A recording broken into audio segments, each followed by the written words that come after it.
Sesungguhnya Fir'aun telah berbuat sewenang-wenang di muka bumi dan menjadikan penduduknya berpecah belah. Dia bertindak semena-mena, lalim, melampaui batas, lebih mementingkan kehidupan dunia dan berpaling dari ketaatan Rob yang Maha Tinggi. Fir'aun memecah menjadi banyak sekali golongan dan kelompok dan menindas sebagian di antara mereka. Fir'aun menindas Bani Israel yang berasal dari keturunan Nabi Yakub. Saat itu, mereka adalah penduduk bumi terbaik. Mereka berada di bawah kuasa Raja Tiran yang zalim, yang memperbudak dan mempekerjakan mereka untuk pekerjaan-pekerjaan hina. Ada banyak faktor yang melatar belakangi perbuatan raja tersebut. Selain karena kebencian, ada juga faktor ramalan yang beredar pada saat itu. Bani Israel mengalami siksaan dan penyiksaan yang tak terkira. Nabi Musa diutus oleh Allah Subhanahu wa Ta'ala untuk membebaskan Bani Israel dan telah berulang kali memperingatkan Fir'aun agar membebaskan kaumnya. Namun Fir'aun tetap bersikeras dan menolak. Suatu hari Allah Subhanahu wa Ta'ala memerintahkan Nabi Musa untuk kembali kepada Fir'aun dan menunjukkan mukjizat. Di sana Nabi Musa menunjukkan beberapa mukjizat, termasuk mengubah tongkatnya menjadi ular raksasa dan di tangannya mengeluarkan cahaya. Namun Fir'aun tetap ingkar, dan dari situlah awal mula kehancuran Fir'aun dan pengikutnya. Tentang bagaimana detail kisah lengkapnya serta kelanjutan nasib Fir'aun, dari mana awal mula keangkuhan Fir'aun sampai mengakui dirinya sebagai Tuhan, serta dari mana sumber kekayaan Fir'aun yang sampai penasihatnya saja Qorun bisa membangun istana megah, akan dibahas lengkap di sini. Namun sebelum saya melanjutkan kisahnya, dimohon kepada pemirsa untuk menonton video ini sampai selesai, supaya tidak ada kesalahpahaman dalam memahami isi cerita, serta mohon bantu channel ini semakin berkembang dengan cara subscribe dan berikan like serta komen positifnya. Semoga bantuan pemirsa sekalian menjadi amal jariah dan bernilai pahala di sisinya. Bismillahirrahmanirrahim. Fir'aun menguasai seluruh negeri. Seiring dengan makmurnya negeri Mesir, kekuasaan Fir'aun semakin hari semakin bertambah. Fir'aun berkuasa tanpa ada yang berani menentang, dan dia membuat keputusan sesuka hatinya. Bahkan dengan kesombongannya, dia sampai berani mengaku sebagai Tuhan. Gelar Fir'aun Raja Mesir kuno punya pengaruh besar yang diyakini sebagai seorang yang bertanggung jawab untuk melindungi dunia pada saat itu. Fir'aun bukanlah nama seseorang, melainkan sebutan dalam Al-Quran yang merujuk pada seorang Raja Mesir yang sombong, suka menindas, dan sering melampaui batas, yang hidup ketika Nabi Musa alaihi salam bayi sampai dirinya dibinasakan oleh Allah di Laut Merah. Fir'aun merupakan sebuah gelar bagi raja-raja Mesir yang muncul di era New Kingdom. Pendapat Syekh Abdurrahman As-Sadi mengatakan bahwa Fir'aun merupakan gelar yang diberikan kepada raja-raja Mesir, sebagaimana Raja Babil disebut Namrud, Raja Habasyah disebut An-Najasyi, Raja Yaman disebut Al-Qil, atau Raja Persia yang disebut Kisra, penguasa Roma yang dijuluki Kaisar. Sebutan Fir'aun dalam Al-Quran ini menjurus pada Raja Mesir yang hidup pada tahun 1527 sampai 1407 sebelum Masehi. Fir'aun dikhususkan untuk menyebut penguasa Mesir yang membangkang dan tidak beriman kepada Allah Subhanahu wa Ta'ala, sedangkan yang beriman kepadanya dikenal dengan nama Malik, yang saat itu hidup di zaman Nabi Yusuf alaihi salam. Sebagian ahli sejarah mengatakan bahwa penguasa Mesir pada masa Nabi Yusuf disebut Al-Malik atau Raja, tidak disebut Fir'aun, karena kedua penguasa ini berbeda asal daerahnya. Penguasa Mesir pada masa Nabi Yusuf berasal dari Mesir pesisir, sehingga mudah untuk menerima perubahan. Sedangkan Fir'aun pada masa Nabi Musa berasal dari pedalaman Mesir yang mempunyai watak dan karakter keras serta kolot, dan tidak mudah menerima orang-orang di luar kalangan mereka. Dari keterangan di atas dipahami kenapa penguasa Raja Mesir pada masa Nabi Yusuf percaya kepada Nabi Yusuf dan mengikuti agama Nabi Yusuf, yaitu Islam. kemudian diikuti oleh rakyatnya. Sebagian ahli sejarah menyamakan Fir'aun dengan Mas'ab ibnu Royan. Ada pula yang menyatakan bahwa Fir'aun anaknya Walid ibnu Mas'ab ibnu Royan dari salah satu kaum Ad. Para Fir'aun Mesir kuno memperoleh kekayaan dan membangun kerajaan mereka yang megah melalui berbagai sumber. Beberapa sumber utama kekayaan dan pembangunan kerajaan Fir'aun adalah sumber daya alam. Mesir kuno diberkati dengan sumber daya alam yang melimpah, termasuk emas, tembaga, dan batu mulia yang ditambang dari wilayah gurun dan lembah. Sungai Nil juga menyediakan tanah yang subur untuk pertanian yang menjadi dasar ekonomi Mesir kuno. Air yang sangat penting ini memungkinkan kota-kota tumbuh di tengah gurun. Lonjakan air dan nutrisi itu mengubah lembah Nil menjadi tanah pertanian yang produktif. Menurut Organisasi Pangan dan Pertanian PBB, petani Mesir kuno adalah salah satu kelompok pertama yang melakukan pertanian dalam skala besar, menanam tanaman makanan seperti gandum, serta tanaman industri seperti rami untuk membuat pakaian. Sungai Nil mengalir ke utara sejauh 4.160 mil dari timur tengah Afrika ke Laut Tengah, yang memberikan Mesir kuno tanah subur dan air untuk irigasi. Untuk memaksimalkan pemanfaatan air Sungai Nil, petani Mesir kuno mengembangkan sistem irigasi cekungan. Mereka membangun jaringan tanggul berbahan tanah untuk membentuk cekungan. Kemudian mereka menggali saluran untuk mengarahkan air banjir ke dalam cekungan, di mana air akan menggenang selama sebulan hingga tanah jenuh dan siap untuk ditanami. Selain itu, Sungai Nil dapat dimanfaatkan untuk mengangkut material proyek-proyek konstruksi. Untuk mendapatkan manfaat dari Sungai Nil, orang yang tinggal di tepi sungainya harus mencari cara mengatasi banjir tahunan sungai ini. Untuk memprediksi apakah mereka akan menghadapi banjir yang bisa mengakibatkan panen buruk, orang Mesir kuno membangun nilometer atau pilar batu dengan tanda menunjukkan tingkat air. Mereka mengembangkan keterampilan dan teknologi baru dari pertanian hingga pembuatan perahu dan kapal. Sungai Nil juga merupakan rute transportasi penting karena memainkan peran sentral dalam peradaban Mesir kuno. Orang Mesir menjadi ahli dalam membangun perahu dan kapal untuk mengangkut berbagai barang, termasuk ternak, sayuran, ikan, roti, dan kayu. Mesir kuno memiliki perdagangan yang berkembang dengan wilayah Afrika Timur dan Tengah serta Mediterania Timur. Perdagangan ini tidak hanya mencakup barang-barang mewah, tetapi juga bahan pangan dan bahan baku. Fir'aun juga memiliki semua tanah di Mesir dan mengumpulkan pajak dari rakyatnya. Raja Fir'aun juga memperlakukan rakyat dengan kejam tanpa belas kasihan. Ia memeras pajak yang tinggi dan menjadikan kaum Bani Israel sebagai budak kerajaan. Mereka juga menerima upeti dari negara-negara yang dikalahkan atau ingin menjaga hubungan baik dengan Mesir. Bahkan Fir'aun juga memiliki proyek konstruksi untuk membangun struktur megah seperti piramida, kuil, dan monumen yang tidak hanya menunjukkan kekuasaan dan kekayaan mereka, tetapi juga berfungsi sebagai pusat administrasi dan agama. Proyek-proyek ini seringkali menggunakan tenaga kerja dari rakyat yang bekerja selama musim banjir. Kekayaan dan kerajaan megah Fir'aun merupakan hasil dari pengelolaan sumber daya yang efisien, eksploitasi sumber daya alam, dan kebijakan ekonomi yang cerdas.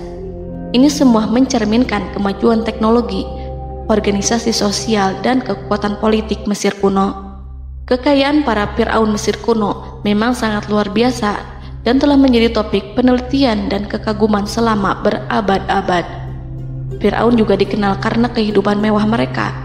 Sebagai penguasa Mesir kuno, Fir'aun hidup dengan kekayaan dan kemewahan yang hampir tak terbayangkan, yang mencerminkan kekuasaan dan status mereka. Mereka menghiasi diri mereka dengan aksesoris yang rumit dan gemerlap, serta mengenakan simbol otoritas dan kekuasaan tradisional. Dan Allah memberikan kepada Fir'aun berupa istidratuhul afiyah, yakni hidup sekian lama tanpa pernah merasakan sakit. Allah Subhanahu wa Ta'ala mengaruniai Fir'aun untuk bisa hidup selama 400 tahun tanpa sakit. Tentu hal tersebut sudah menjadi kehendak Allah Subhanahu wa Ta'ala, maka tidak ada satupun manusia yang bisa menghalangi, bahkan bagi seorang Fir'aun sekalipun yang terkenal dengan kezalimannya. Namun dengan karunia-Nya yang diberikan Allah tersebut bukannya menjadikan Fir'aun sebagai manusia yang bersyukur, tetapi malah membangkitkan kesombongan dan kesesataannya.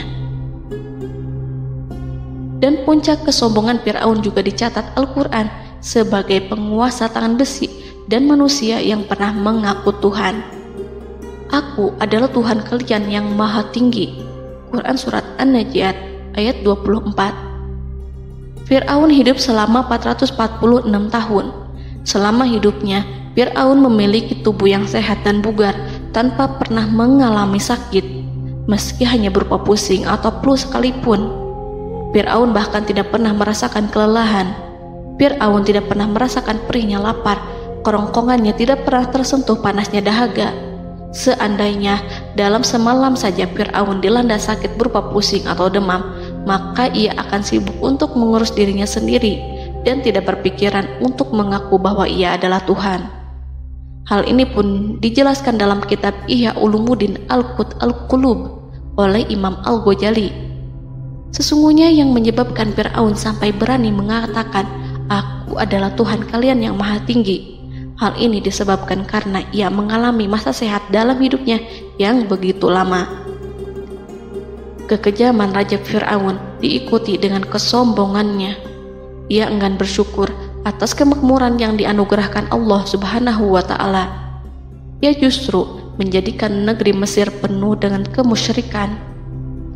Sungguh, dia Fir'aun termasuk orang-orang yang berbuat kerusakan, dan kami hendak memberi karunia kepada orang-orang tertindas di bumi, dan hendak menjadikan mereka pemimpin dan menjadikan mereka orang-orang yang mewarisi bumi. Dan kami teguhkan kedudukan mereka di bumi, dan kami perlihatkan kepada Fir'aun dan Haman bersama bala tentaranya apa yang selalu mereka takutkan dari mereka. Surat Al-Qasas ayat 1-6. Haman yang merupakan penasihat dan sekaligus pelaksana proyek pembangunan menara untuk Fir'aun yang ikut berkontribusi dalam kesesatan Fir'aun, dan dia juga yang menjadi aktor utama atas kezaliman Fir'aun yang nantinya memberikan nasihat kepada Fir'aun dan mendorongnya untuk menolak ajaran Nabi Musa alaihi salam. Faktor yang mendorong Fir'aun melakukan tindakan keji ini adalah Bani Israel yang mempelajari suatu hal yang mereka riwayatkan dari Ibrahim, bahwa suatu saat nanti akan lahir seorang anak Bani Israel yang akan menghancurkan kekuasaan Raja Mesir. Berita gembira ini terjadi saat insiden antara Sarah, istri Nabi Ibrahim alaihissalam, dengan Raja Mesir yang saat itu berniat jahat terhadap Sarah. Namun Allah menjaganya. Berita gembira ini santer terdengar di antara Bani Israel. Kaum Kipti juga membicarakan berita ini, hingga sampailah juga ke telinga Fir'aun. Sebagian amir dan orang-orang dekat Fir'aun menyampaikan hal itu kepadanya saat tengah berbincang pada malam hari. Waktu itu Fir'aun langsung menginstruksikan untuk membunuh seluruh anak laki-laki Bani Israel untuk mengantisipasi kelahiran anak yang dimaksud. Tapi apa boleh buat, kewaspadaan sama sekali tidak bisa menghindari takdir. Suatu ketika Fir'aun bermimpi seakan-akan api datang dari arah Baitul Maqdis lalu membakar semua rumah Mesir dan seluruh kaum Kipti. Namun, api tersebut tidak membahayakan Bani Israel. Saat bangun, Fir'aun merasa takut oleh mimpi itu. Ia kemudian mengumpulkan seluruh paranormal dan tukang sihir. Fir'aun bertanya kepada mereka terkait mimpi itu. Mereka berkata, akan lahir seorang bayi laki-laki dari kalangan Bani Israel yang akan menghancurkan penduduk Mesir. Sebab itulah Fir'aun memerintahkan untuk membunuh anak laki-laki dan membiarkan hidup anak perempuan. Fir'aun sangat mewaspadai agar Musa tidak lahir, hingga menunjuk sejumlah laki-laki dan dukun beranak berpatroli memeriksa para wanita hamil dan mendata waktu kelahiran mereka. Jika ada yang melahirkan anak laki-laki, si bayi langsung disembelih oleh para algojo seketika itu juga. Allah berfirman, kami mengilhamkan kepada ibu Musa, susuilah dia Musa, jika engkau khawatir atas keselamatannya, hanyutkanlah dia ke sungai Nil dalam sebuah peti yang mengapung.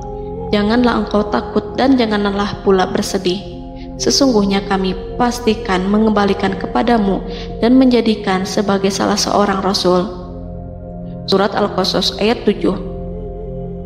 Pada saat itu, ibu Musa yang bernama Ayarika, ada juga yang menyebut Ayah Zakat, merasakan kesedihan yang amat dalam dan sudah mengantisipasi sejak pertama kali mengandung Musa.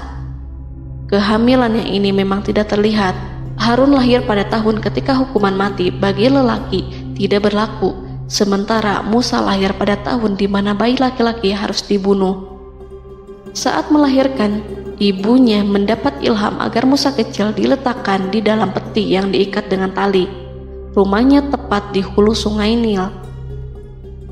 Ia menyusui Musa, kemudian ketika khawatir pada seseorang, ia meletakkan Musa di peti itu, lalu dilepaskannya ke lautan, sementara talinya tetap dipegang.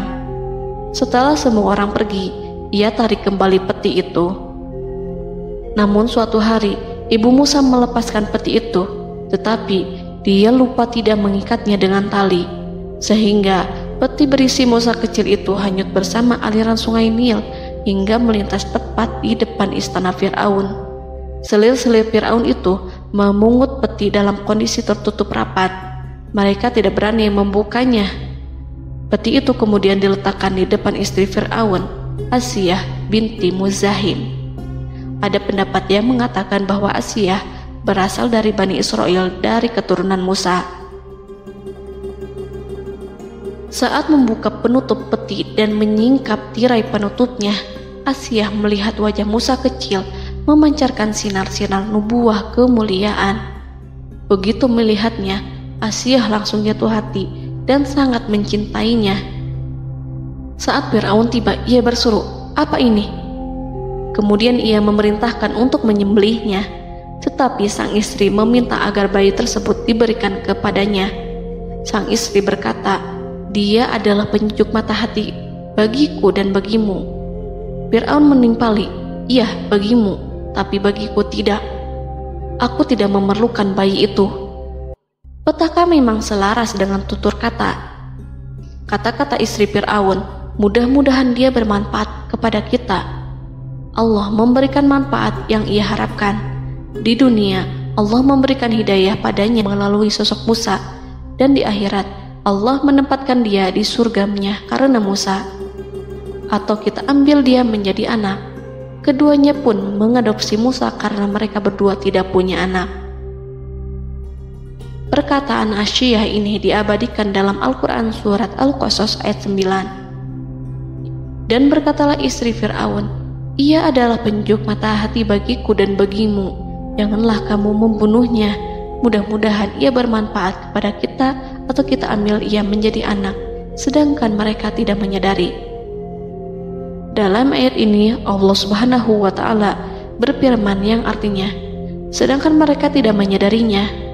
Ibnu Katsir menjelaskan maksud dari ayat ini, mereka tidak mengetahui apa yang dikehendaki Allah, bahwa di tangan anak itulah terjadinya kehancuran masa depan Fir'aun dan bala tentaranya.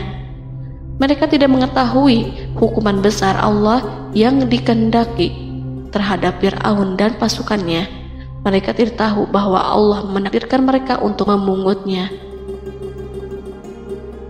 Saat Musa tinggal di kediaman Fir'aun, pihak keluarga ingin menyusuinya.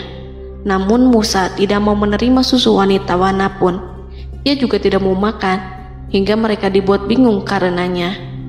Mereka berusaha sebisanya untuk memberi Musa makan, namun Musa tidak mau. Seperti yang Allah sampaikan dalam surat Al-Qasas ayat 12. Dan kami cegah dia Musa menyusu kepada perempuan-perempuan yang menyusuinya sebelum itu. Mereka kemudian mengirim Musa bersama para dukun beranak dan sejumlah wanita ke pasar. Mungkin Musa mau menyusu pada seorang wanita di sana. Saat semua orang berdiri di hadapan Musa, saudari Musa melihatnya. Ia tak memperlihatkan sikap seakan-akan mengenal bayi yang sebenarnya adalah adiknya. Mereka kemudian pergi bersama saudari Musa itu ke kediaman Musa. Musa kecil kemudian digendong ibunya untuk menyusui bayi itu. Bayi yang tidak lain adalah anaknya sendiri, langsung menyusu dengan lahap. Melihat hal itu, mereka merasa sangat puas dan gembira. Mereka pun melaporkan peristiwa yang sangat menggembirakan itu kepada Asia. Asia meminta agar perempuan yang tidak lain adalah ibunya Musa itu untuk menetap bersamanya dan memohon kebaikan serta kesediaannya. Namun, perempuan itu menolaknya seraya berkata, "Sesungguhnya aku mempunyai suami dan anak-anak yang tidak bisa aku tinggalkan. Akan tetapi, aku siap melakukan jika bayi itu dibawa kepadaku ke rumahku." Akhirnya Asia mengutus ajudan kerajaan untuk menyerahkan bayi itu kepada ibunya Musa untuk disusui secara rutin. Asia kemudian memberikan berbagai macam fasilitas kepada ibu Musa, berupa biaya nafkah sehari-hari, pakaian-pakaian bagus, dan beberapa hadiah istimewa yang lainnya sebagai kompensasi upah menyusui bayi itu. Akhirnya, Musa kecil kembali ke pangkuan ibunya dan berada di bawah asuhannya. Allah telah menyatukan kembali bayi yang bernama Musa itu dengan ibunya sendiri. Fir'aun tidak akan menyangka jika Allah telah mempersiapkan sesuatu yang besar lewat kehadiran Musa kecil di kerajaannya. Sang raja bengis lagi terpedaya oleh banyaknya pasukan yang dimiliki, kekuasaan dan luasnya kerajaan yang maha agung yang tak terkalahkan dan takdirnya tak bisa ditentang. Allah telah memutuskan bahwa bayi itu yang dia dan pengikutnya waspadai keberadaannya itu hingga dengan bengis membunuh banyak sekali nyawa yang tak terhitung jumlahnya. Padahal anak tersebut justru tumbuh dewasa di kediamannya, di atas kasurnya, memakan makanannya dan meminum yang ada di rumahnya. Fir'aun sendiri justru mengadopsi dan merawat serta mengasuhnya tanpa menyadari rahasia besar di balik itu. Anak itu yang membuatnya binasa di dunia dan akhirat karena menentang kebenaran yang nyata yang ia sampaikan kepadanya. Nabi Musa tumbuh dan hidup sebagai salah seorang dari keluarga kerajaan hingga mencapai usia dewasanya, di mana ia memperoleh asuhan dan pendidikan sesuai dengan tradisi istana. Allah Subhanahu wa Ta'ala mengaruniakannya hikmah dan pengetahuan sebagai persiapan tugas kenabian dan risalah yang diwahyukan kepadanya. Musa tumbuh menjadi seorang pemuda yang mempunyai fisik dan akhlak yang kuat. Allah anugerahkan kepada Musa kesempurnaan tubuh dan kekuatan jasmani. Musa juga menyadari bahwa dia hanyalah anak angkat, tidak setetes pun darah Fir'aun mengalir padanya, dan bahwa ia keturunan Bani Israel yang ditindas dan diperlakukan sewenang-wenang oleh Fir'aun dan kaumnya. Maka dia berjanji kepada dirinya sendiri akan menjadi pembela bagi kaum-kaum yang lemah yang tertindas. Kekuatan fisik Nabi Musa memang tidak bisa diragukan. Itu terbukti pada saat Nabi Musa mampu mengangkat batu penutup sumur seorang diri, padahal batu itu hanya bisa diangkat oleh 10 orang laki-laki. Peristiwa kedua saat perkelahian antara Bani Israel dan orang Kipti atau kaumnya Fir'aun, suku asli Mesir. Saat orang Israel meminta pertolongan kepada Musa untuk mengalahkan orang Kipti, Musa menghampiri orang Kipti tersebut. Dengan tangan terkepal, Musa meninju orang Kipti dan matilah musuhnya itu. Orang Kipti hanya mati karena pukulan itu. Musa tidak sengaja dan tidak bermaksud untuk membunuh orang Kipti. Musa hanya berniat membuatnya jera. Dan karena peristiwa itulah Nabi Musa pergi meninggalkan Mesir karena Musa takut terhadap Fir'aun dan tentaranya yang akan membunuhnya. Karena jika mereka tahu bahwa Musa membunuh orang Kipti demi membela salah seorang Bani Israel, akan membuat Fir'aun dan pengikutnya mencurigai bahwa Musa memang berasal dari Bani Israel, dan pada akhirnya akan memicu sebuah permasalahan besar. Dan pada waktu yang sudah ditentukan oleh Allah, sekitar 10 tahun Nabi Musa meninggalkan Mesir. Pada akhirnya Allah mengamanahkan dia sebagai seorang rasul. Allah anugerahkan kepadanya hikmah kenabian dan pengetahuan di usia 40 tahun. Allah perintahkan Musa kembali ke Mesir untuk menghadapi Fir'aun dan mengajak dia mengakui Tuhan semesta alam.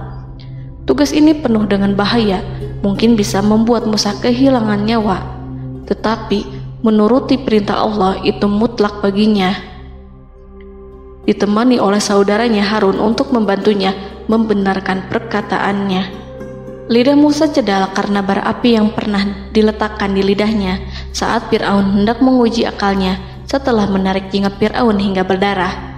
Fir'aun bermaksud untuk membunuhnya. Asyah mengkhawatirkan Musa lalu berkata, dia masih kecil. Fir'aun kemudian menguji Musa dengan meletakkan buah dan bara api di hadapannya. Musa kecil hendak bermaksud meraih buah-buahan, tetapi tangannya dialihkan oleh malaikat. Lalu Musa mengambil bara api dan ia letakkan di lidahnya. Lidahnya cedal karena bara api ini. Musa meminta kepada Allah agar kekakuan yang ada di lidahnya dihilangkan sebagian, sebatas agar kata-katanya bisa dipahami, dan tidak meminta untuk dihilangkan secara total, karena para rasul hanya meminta sebatas yang diperlukan. Pergilah kamu kepada Fir'aun, karena dia benar-benar telah melampaui batas, maka berbicaralah kamu berdua kepadanya dengan kata-kata yang lemah lembut. Mudah-mudahan dia sadar atau takut. Quran Surat Toha ayat 42-43. Ini merupakan sifat santun dan kasih sayang serta rahmat Allah terhadap makhluknya, meski Allah mengetahui kekafiran dan kesewenang-wenangan dan kesombongan Fir'aun. Bersama Harun, Musa mendatangi Fir'aun setelah menemui beberapa rintangan yang lazim ketika akan menemui raja pada waktu itu. Pertemuan Musa dan Harun juga dihadiri oleh beberapa anggota pemerintahan dan penasihat. Bertanyalah Fir'aun kepada mereka berdua, siapakah kalian berdua ini?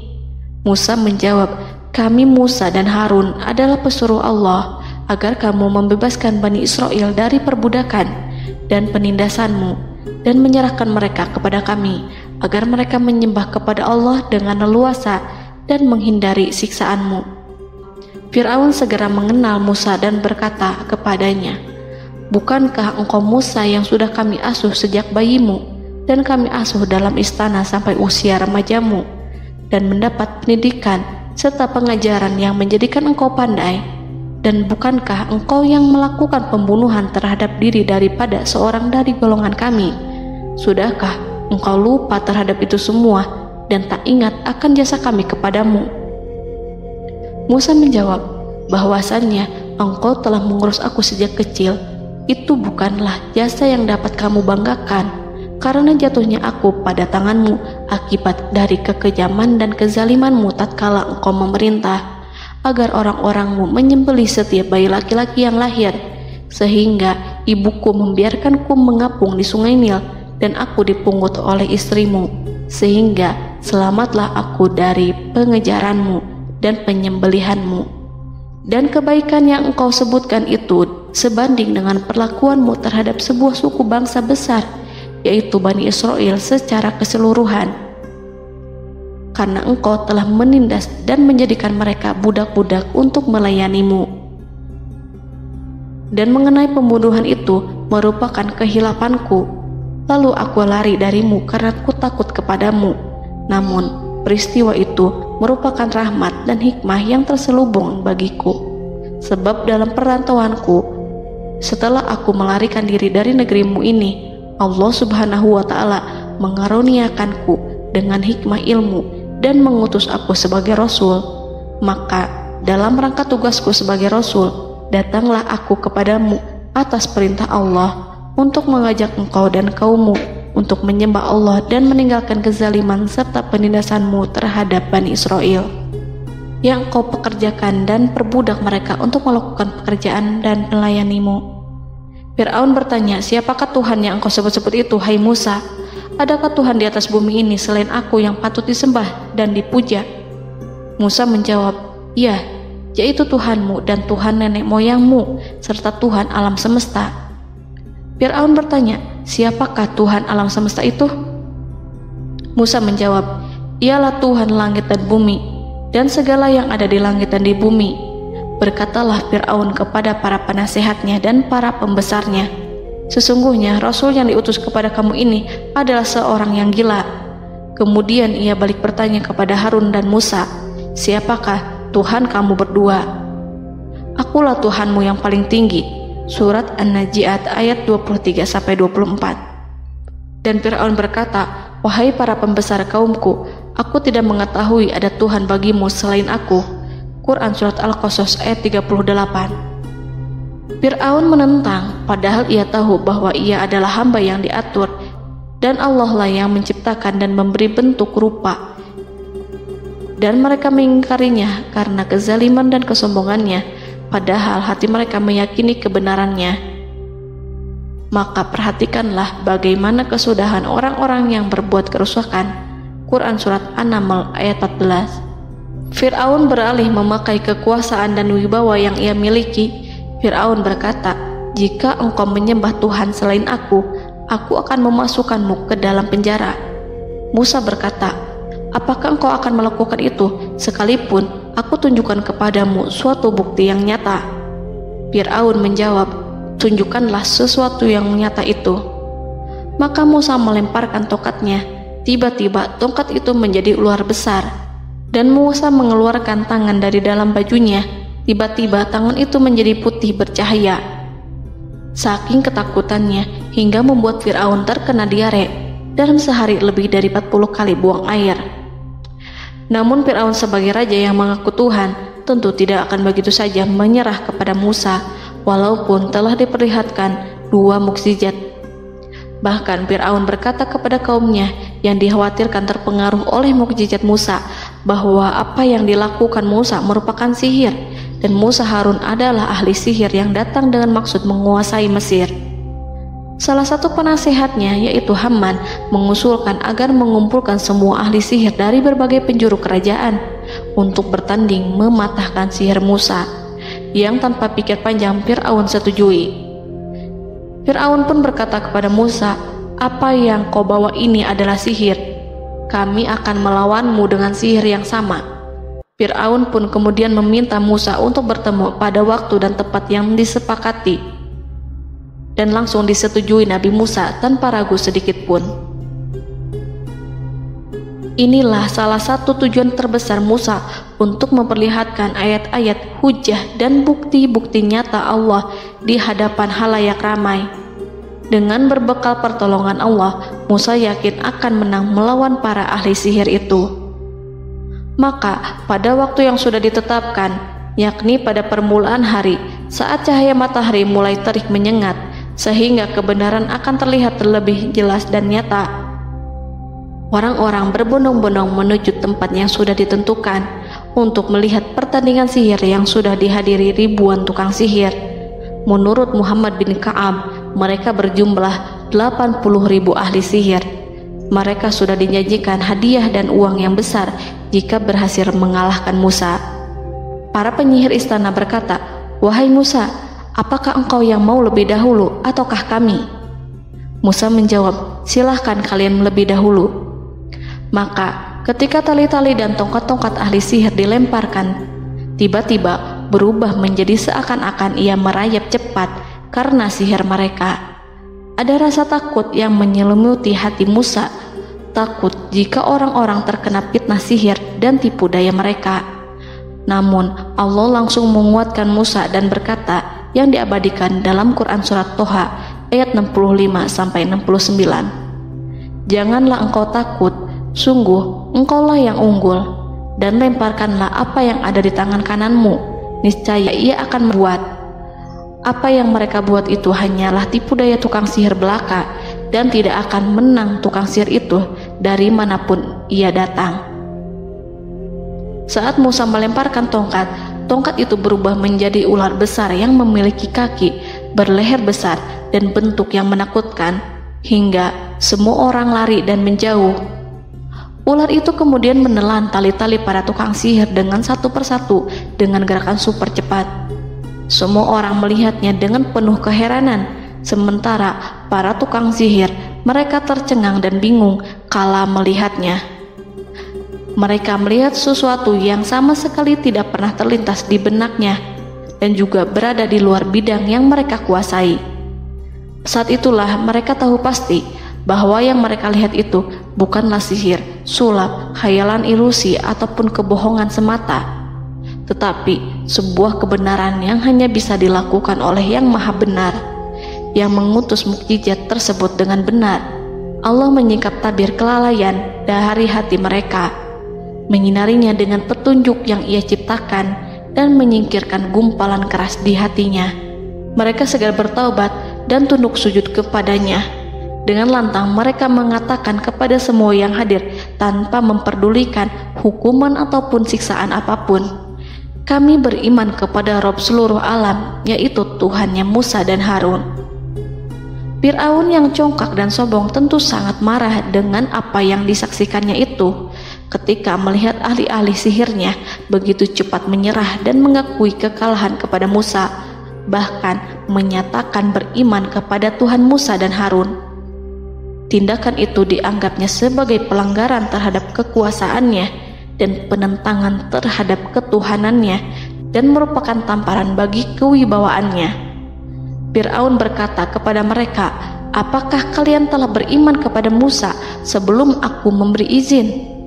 Kenapa kalian tidak terlebih dahulu bermusyawarah kepadaku sebelum melakukan tindakan keji di hadapan rakyatku ini? Dia itu pemimpinmu yang mengajarkanmu sihir, dan bukankah ini adalah persengkongkolanmu terhadapku? Musa dapat mengalahkan kamu sebab ia mungkin merupakan guru dan pembesar yang mengajari sihir kepadamu, dan kamu telah mengaturnya, dan sandiwaramu ini tak akan kubiarkan. Akan kupotong tangan dan kakimu secara bersilang, dan sungguh aku akan salib kamu pada pangkal pohon kurma sebagai balasan dan hukuman atas pengkhianatanmu ini." Walaupun melihat langsung kebenarannya, Fir'aun tetap tidak percaya. Dia tidak suka keyakinan para penyihir terhadap Musa. Para penyihir itu yang telah mengakui keimanan mereka kepada Allah tak merasa gentar ataupun takut, karena ketika para tukang sihir itu sujud, mereka melihat rumah dan istana-istana di surga yang telah dipersiapkan untuk mereka. Semuanya dirias untuk menyambut kedatangan mereka. Karena itu, mereka tidak peduli dengan ancaman Fir'aun. Setelah peristiwa kekalahan penyihir Fir'aun dengan mukjizat Nabi Musa itu, Fir'aun serta penasihat dan para pembesarnya, termasuk Haman, merencanakan penindasan yang lebih kejam untuk kaum Bani Israel dan merencanakan pembunuhan terhadap Nabi Musa. Fir'aun khawatir jika gerakan Musa tidak dipatahkan akan mengancam kerajaan dan kewibawaannya yang mengaku sebagai Tuhan. Walaupun sudah diingatkan oleh orang mukmin dari kalangan keluarga Fir'aun agar tidak membunuh Nabi Musa dan menyeru kembali menuju jalan yang benar dan mengingatkan kepada akibat yang buruk yang akan didapati nanti, namun Fir'aun dan penasihatnya tetap berada pada kesesatan. Sebagai balasannya, Allah menghukum Fir'aun dan penduduknya dengan kekeringan dan penyakit yang bertahun-tahun karena menolak Rasulnya. Mereka dilanda banjir bandang, darah yang bercampur dengan seluruh air yang ada. Setiap kali mereka akan mengambil air, baik air sumur ataupun air sungai Nil, pasti akan berubah menjadi darah segar. Serbuan belalang pun tidak bisa mereka hindari. Belalang menghinggapi tanaman hingga tak menyisakan satupun buah, daun ataupun rumput. Serangan hama dan wabah katak juga mengerumuni mereka hingga berjatuhan di makanan, wadah-wadah, sampai-sampai ketika ada yang membuka mulut untuk makan ataupun minum, pasti ada katak yang jatuh di situ. Semua hukuman itu hanya menimpa Fir'aun dan pengikutnya, sama sekali tidak menimpa Nabi Musa dan Bani Israel. Namun mereka tidak belajar ataupun berubah, mereka tetap saja kafir dan hanyut dalam kejahatan. Setiap kali Allah timpakan hukuman kepada Fir'aun dan pengikutnya, mereka bersumpah dan berjanji kepada Musa untuk beriman. Namun ketika hukuman itu dihilangkan, mereka ingkar janji berpaling dan kembali kepada keburukan seperti sedia kala.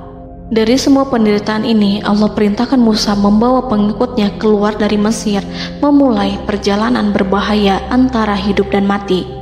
Setelah mengetahui keberangkatan Nabi Musa dan Bani Israel, Fir'aun bersama tentaranya bergerak untuk membantai mereka.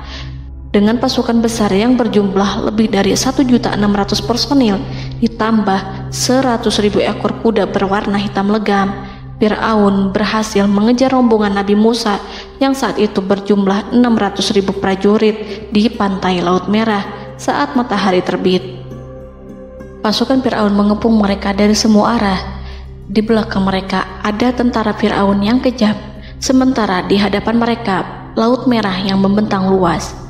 Kala situasi kian genting dan Fir'aun beserta seluruh pasukannya mendekat dengan kesungguhan hati, diperkuat dan persenjataan, juga dengan amarah dan kedengkian, penglihatan tidak menetap mengarah ke suatu tujuan, dan hati naik menyesak sampai ke tenggorokan. Saat itulah Yang Maha Penyantun lagi kuasa, Rob Arsy yang mulia, mewahyukan kepada Musa, "Pukullah laut itu dengan tongkatmu." Maka tatkala Musa memukulkan tongkatnya ke lautan, laut itu pun terbelah.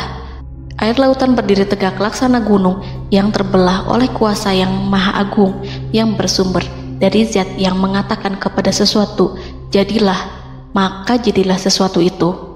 Allah memerintahkan angin barat untuk menyapu kerikil-kerikil hitam lautan, hingga dasar lautan berubah menjadi tanah yang kering, yang tidak melekat pada kaki-kaki kuda dan hewan. Allah memerintahkan Musa untuk melintas bersama kaumnya. Mereka segera turun melintas dengan senang. Mereka menyaksikan sebuah hal yang membuat mata tercengang dan memberikan petunjuk pada hati orang-orang yang mukmin. Setelah Musa bersama kaumnya melintas secara keseluruhan dan keluar dari lautan, saat itulah pasukan garis depan Fir'aun baru masuk. Saat itu Musa bermaksud memukulkan tongkat ke lautan agar kondisi laut kembali seperti sedia kala, agar Fir'aun dan pasukannya tidak bisa mengejar. Tapi Allah yang Maha Kuasa dan pemilik keluhuran memerintahkan agar lautan tetap dibiarkan seperti itu, seperti yang ia firmankan. Saat Musa membiarkan lautan dalam kondisi terbelah dan Fir'aun tiba di tepi pantai, ia melihat sesuatu yang dahsyat. Kondisi ini membuatnya tercengang, dan ia tahu betul bahwa apa yang dilihatnya adalah pekerjaan Rob Arsy yang mulia, seperti halnya mukjizat lain yang pernah ia lihat sebelumnya. Fir'aun berhenti dan tidak maju. Ia menyesal karena mengejar Bani Israel dalam situasi seperti ini, di saat penyesalan tiada lagi membawa guna. Namun Fir'aun memperlihatkan sikap tangguh dan kuat di hadapan para pasukannya dan memperlakukan mereka layaknya musuh. Jiwa kafir dan watak Fir'aun mendorong dirinya mengatakan kepada kaum yang ia perdaya hingga patuh dan mengikuti kebatilannya, "Lihatlah bagaimana lautan ini terbelah agar aku bisa mengejar budak-budakku yang melarikan diri dari kekuasaanku, menyimpang dari ketaatanku, dan meninggalkan negeriku." Fir'aun bersembunyi di barisan belakang dengan harapan ia bisa selamat, tapi mustahil ia bisa selamat. Fir'aun terlihat maju mundur. Dan pada kesempatan itu, Jibril menampakkan diri dalam wujud seorang penunggang kuda perawan, lalu melintas di hadapan kuda jantan yang ditunggangi oleh Fir'aun. Kuda yang ditunggangi Fir'aun meringik menghampiri kuda yang ditunggangi Jibril. Fir'aun kemudian masuk ke dalam lautan hingga mendahului kuda dengan tangkas dan cepat. Fir'aun tidak menghindari mara bahaya dari dirinya ataupun mendatangkan manfaat. Mereka segera menyusul hingga semuanya berada di lautan. Setelah bagian depan hendak mencapai tepi, Allah memerintahkan Musa melalui wahyu untuk memukul lautan dengan tongkat. Musa memukul lautan dengan tongkat. Lautan kembali menyatu seperti sedia kala dan menenggelamkan mereka semua. Tak seorang pun yang selamat.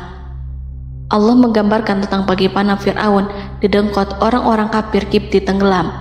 Gelombang besar sesekali turun dan sesekali naik membawa Fir'aun. Bani Israel melihatnya dan juga pasukannya, seperti apa siksa dan petaka besar yang Allah timpakan kepadanya dan juga pasukannya, agar Bani Israel senang dan lega. Saat Fir'aun menyaksikan kematian dan mulai sakarat, ia kembali kepada jalan kebenaran dan bertaubat, serta beriman pada saat keimanan tiada lagi membawa guna. Seperti yang Allah sampaikan dalam ayat yang lain, sesungguhnya orang-orang yang dipastikan mendapat ketetapan Rabb-Mu tidaklah akan beriman meskipun mereka mendapat tanda-tanda kebesaran Allah hingga mereka menyaksikan azab yang pedih. Quran Surat Yunus ayat 96-97. Seperti itulah Musa mendoakan keburukan pada Fir'aun dan golongannya agar harta benda mereka dibinasakan, hati mereka diikat sehingga mereka tidak akan beriman hingga melihat siksaan yang pedih, yaitu ketika keimanan tidak ada lagi membawa guna bagi mereka, sekaligus sebagai penyesalan bagi mereka. Allah berfirman kepada Musa dan Harun saat keduanya mengucapkan doa tersebut, sungguh telah diperkenankan permohonan kamu berdua. Quran Surat Yunus ayat 89. Siksaan yang ditimpakan kepada Fir'aun dan pasukannya ini merupakan jawaban atas doa Musa dan saudaranya Harun. Dalam hadis riwayat Imam Ahmad, Rasulullah Shallallahu Alaihi Wasallam bersabda, saat Fir'aun berkata, aku percaya bahwa tidak ada Tuhan melainkan Rabb yang dipercaya Bani Israel, Jibril berkata kepadaku, wahai Muhammad, andai kau melihatku saat mengambil pasir lautan, lalu aku sumpalkan ke mulutnya karena khawatir jika rahmat menghampirinya. Ibnu Abbas dan lainnya mengatakan, sebagian Bani Israel meragukan kematian Fir'aun, bahkan ada yang menyatakan bahwa Fir'aun tidak mati. Allah kemudian memerintahkan lautan untuk mengapungkan jasad Fir'aun. Maka pada hari ini kami selamatkan jasadmu, yaitu dengan mengenakan baju perang yang dengannya kau dikenali, agar engkau dapat menjadi pelajaran bagi orang-orang yang datang setelahmu, yaitu agar kau menjadi bukti bagi Bani Israel atas kekuasaan Allah yang membinasakan Fir'aun. Karena itu, sebagian salaf membaca, kemungkinan yang dimaksud adalah kami menyelamatkan jasadmu beserta baju perangmu agar kau menjadi pelajaran bagi orang-orang setelahmu dari kalangan Bani Israel, dan mereka tahu bahwa kau telah binasa. Wallahu a'lam.